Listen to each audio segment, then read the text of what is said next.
Hey, what's going on, guys? So, wanted to apologize to you guys for my hiatus that I took. It's been like 6 weeks since I've done a lure review, and but I'm back. I was away on work, and I was doing some stuff for some training for work, and but now I'm going to be back on the YouTube channel and hammering out some reviews and some fishing videos. Went fishing earlier this week and absolutely slayed them, and now we're going to do some reviews. So.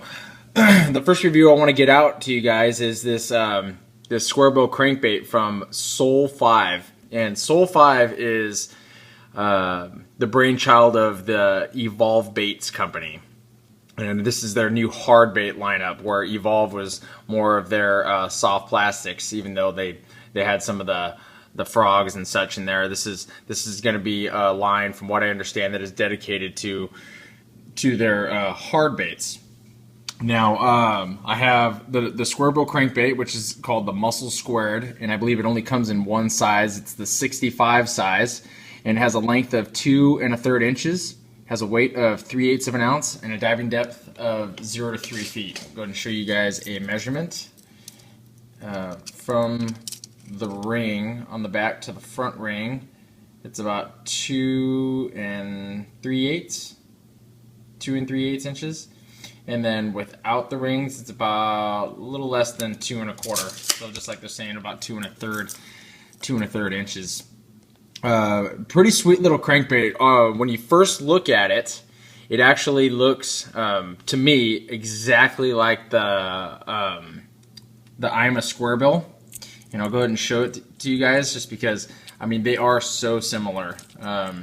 There's not a lot of these square bill crankbaits that look like this, so when you find them, I mean, they're about identical. One of the main differences is the bill. On the IMA, it has that fiberglass bill, and on this one, it's the plastic bill that's molded out of the same material as the rest of the body. As far as everything else goes, the hooks and stuff, the hooks are actually pretty sweet. They're smaller than average for a square bill crankbait, but if you actually look on the IMA square bill, they're a bit smaller as well. But these are just slightly smaller. But if I show you guys like an LC 1.5 from Lucky Craft, it give you guys an idea of the hook disparity there. But the hooks on this crankbait here on the Soul 5 are actually pretty strong. When you, at first glance, you think because of the fact that they're small that they might not be strong, but when I push on them, they actually don't yield even to moderate pressure. So if you want a bigger hook, just so you might be able to fight the fish a little bit better, you can do that. You're probably going to sacrifice a little bit of the buoyancy of this lure, which I'm going to get into here in a minute. But I think it could afford it. So if you chose to go with a bigger hook, I think you can afford it. So you could probably go up to like a size. These are probably size 5, so you could probably go up to like a size 4, or even a bit bigger if you chose to do so. Now the crankbait, if you guys remember the review on the IMA square bill, you'll remember that I said that the crankbait was essentially like running a wake bait that actually dove underwater. So, if you guys know the characteristics of a wake bait has a really wide and aggressive wobble on it, and that's the same thing as this Muscle Squared crankbait from Soul 5. Very aggressive, wide wobble, which essentially is something that you want. It's one of the main characteristics in a square bill crankbait, is that the fact that it has a wide, aggressive wobble. The other characteristic being that it only dives a few feet. Now, in my experience, it dove to around that 2 to 3 foot range. For me, it was right around 2 foot. If I got aggressive with the crankbait and started cranking down on it really hard and fast, the crankbait actually started to lose its balance in the water, and then it would kind of get sideways and start to surface on you. So it's really at home with a medium to slow retrieve, and it'll run you like they say around 2 to 3 feet. Now, as far as the body of the crankbait is concerned, it's a pretty fat little crankbait. It's fairly light at 3/8 of an ounce, so you're not going to get those long bomb casts out of it. It's also silent too, so it has I say silent, but it has that weight here in the middle, that ballast weight, which I would argue that that's more of a weight and less of a rattle. It does move from side to side slightly, but the way the crankbait is going to move like this, it's just, I don't think that sound is going to come into play at all. So even though that weight in there does move around a bit, I don't think that it's going to come into play. Now, get up close here and take a look at some of the smaller features of it. Seems like it's got a really nice split ring. It's one of those flat faceted split rings, as you can see there from the light shining off of it. It's got those really sweet, like those Boss 3-dimensional eyes that Tackle Warehouse sells, and that you're finding on most of the better high dollar crankbaits that you find out there these days. And I already talked about the hooks. And then as far as the finishes, that's probably the biggest attribute or selling point of this lure is the finishes are just really, really cool. And for a lure that only costs, I believe it's only $7.50, $6.50. Tackle Warehouse has them for $6.49.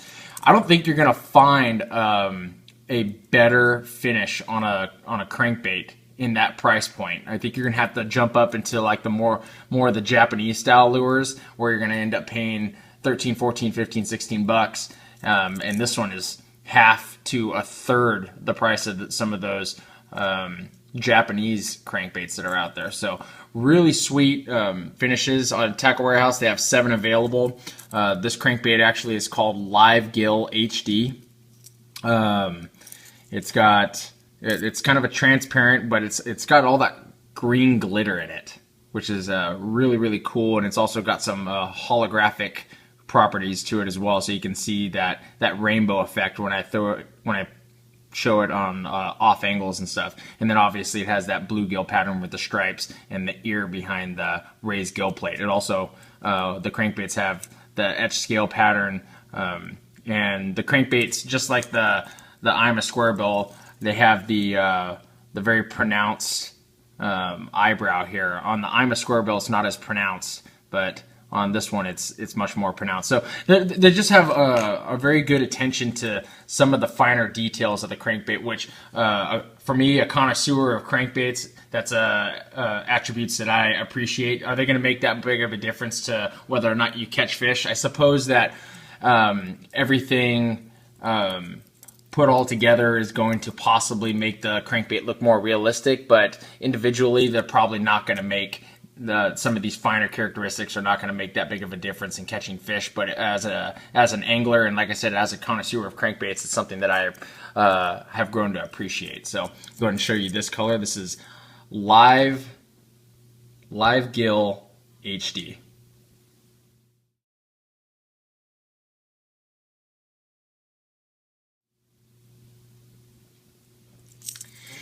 This next color is called Blueback Elite. I don't really own too many blue lures as far as all blue lures, because this one is a blue and a silver. Most of the blue and silver lures that I own are in minnow patterns for rip baits.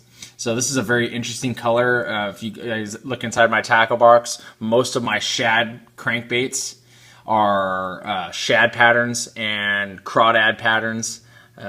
So there's not a lot of these blue minnow patterns, if you will. So very, very cool. Like I said, it's something that I actually appreciate, because you know, on a day where you're not getting bit on anything and you just want to throw something out there for the hell of it, I think this is something that could get you bit. For most of the time when I throw a blue crankbait, it's got a lot of chartreuse on the main body of it, and this one's more silver. So this is called Blueback Elite.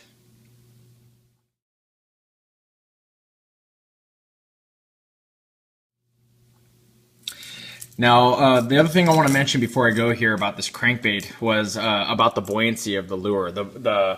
It's part of the contributing factor to why it only dives. Get out of here, fly. Part of the contributing factor to why it only dives around 3 feet. Most square bills dive to around 3 to 5 feet deep. And so this is on the shallower end of a square bill crankbait's depth range. And the reason why I believe it has that shallower depth is the buoyancy of this lure is amazing. Now, what you're going to get out of a very buoyant lure, and the buoyancy of this lure rivals some of like the balsa crankbaits that I have. So meaning that when it dives down, it's going to float back up fairly quickly, which is, like I said, part of the reason why it doesn't want to dive down more than 2 or 3 feet deep. But one of the good things about having a very buoyant lure is that when you do run it into structure, most of the time, for most of the square bill crankbait anglers out there, when you run it into some sticks or something like that, when you're running it over like a fallen tree or something like that, you want to stop it.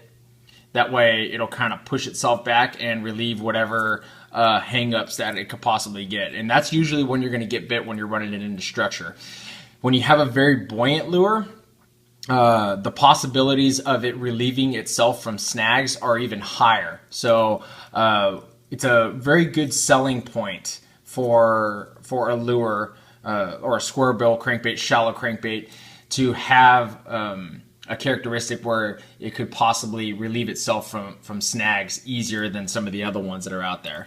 So just my 2 cents about it. That's probably why it only dives a couple of feet, is because it is so buoyant, but that's something that you guys could use in your favor. Like I said, running it into structure, you're running it along, you feel it, you stop it, and it kind of pulls itself back and gets itself up, as opposed to the really slow floating ones that take forever and they're more neutrally buoyant. So when they get underwater, even though they dive a few feet deeper, they kind of want to stay put, and they don't really want to relieve themselves from those snags. So anyway, just my 2 cents about the crankbait. So there it is, you guys, the Soul 5 Muscle Squared. Check it out if you guys get the opportunity. If you guys like the video, please hit the like button down over here in the lower left corner. Really appreciate that, and stay tuned for the next review, and hopefully I'll have my fishing video up this week too. And also I have another review coming from Soul 5.